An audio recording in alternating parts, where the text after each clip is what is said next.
هل أتاك حديث الغاشية وجوه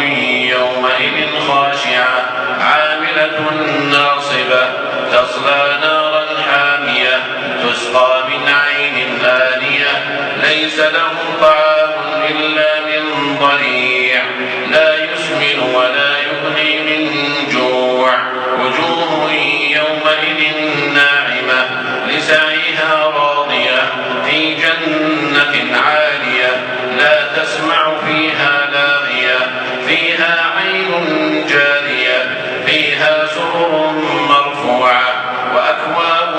موضوعة ونمارق مصفوفة وزرابي مبثوثة أفلا ينظرون إلى الإبل كيف خلقت وإلى السماء كيف رفعت وإلى الجبال كيف نصبت وإلى الأرض كيف سطحت